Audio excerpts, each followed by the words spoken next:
जी बिल्कुल, आज की कुछ खास खबरों में सबसे पहली खबर और बड़ी खबर का जिक्र करूं तो मुख्यमंत्री डॉक्टर मोहन यादव के कार्यक्रम की और दौरों की बात करूं तो आज वो अभी अलीराजपुर पहुंचे हैं। अलीराजपुर में बिरसा मुंडा की जो जयंती है उसको मनाएंगे और राज्य स्तरीय कार्यक्रम में शामिल हो रहे हैं। और निश्चित ही वहां जब जाएंगे तो स्थानीय कार्यक्रमों में शामिल होंगे और कई बड़ी घोषणाएं करेंगे, लोकार्पण भूमि पूजन करेंगे।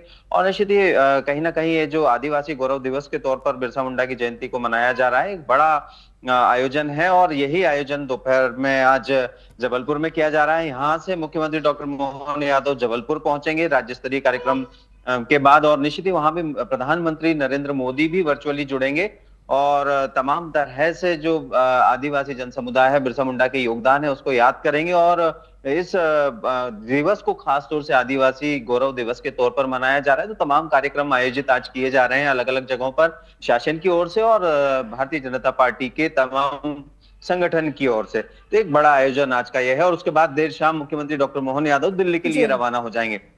दिल्ली में उनके स्थानीय कार्यक्रम और मेल मुलाकात का कार्यक्रम है। उसके अलावा अगली खबर की ओर अगर मैं आपको ले चलूं तो मध्य प्रदेश भाजपा ने अपने संभाग प्रभारियों की घोषणा कर दी है। उसमें 13 संभाग प्रभारियों को नियुक्त किया है संगठन के।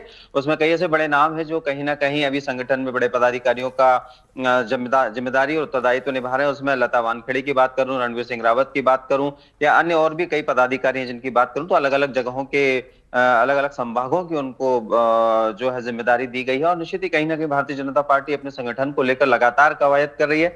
और अब जब बिहार चुनाव के परिणाम आए तो उसके बाद एक अलग ही उत्साह देखने को पार्टी में मिल रहा है। और उसको लेकर जो आने वाले चुनाव हैं मध्य प्रदेश के, उनकी भी तैयारियां 28-29 की लगातार भारतीय जनता पार्टी कर रही है। और एक हम कहें कि भारतीय जनता पार्टी का संगठन ऐसा है जो लगातार वर्किंग मोड पर रहता है, यानी कि कहें कि चुनाव खत्म होने के बाद, सरकार बनने के बाद लगातार अपने संगठन को मजबूत करने, पदाधिकारियों की नियुक्ति करने और तमाम रूट लेवल जी। पर, बूथ लेवल पर काम करने की तैयारियां जोर शोर से तैयार शुरू हो गई है।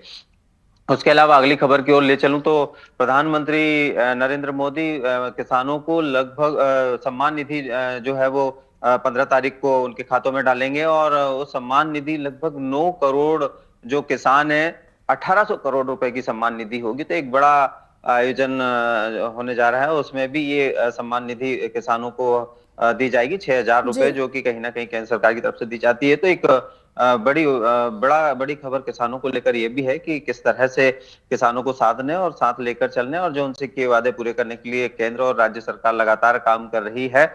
उसके अलावा अगली खबर की ओर ले चलूं तो मौसम है। मौसम लगातार बदल रहा है, ठंड बढ़ रही है, रात का पारा लगभग लुढ़क गया है, जी। 6 डिग्री के आसपास कुछ खास जिलों में और शहरों में इतना पारा पहुंच चुका है। राजधानी भोपाल में भी 8 के आसपास रात का पारा है। तो निश्चित ही दिन में थोड़ी सी चुभन वाली गर्मी है, लेकिन फिर भी ठंडक है और रात का पारा बिल्कुल कम होता जा रहा है। तो आने वाले दिनों में हम कह सकते हैं कि बढ़ती ठंड से दो चार आम जनता को मध्य प्रदेश की होना पड़ेगा। जी जी। जी बिल्कुल, आने वाले समय में ठंड में बढ़त देखने को मिलेगी। फिलहाल तमाम जानकारियों के लिए आपका धन्यवाद प्रिंस।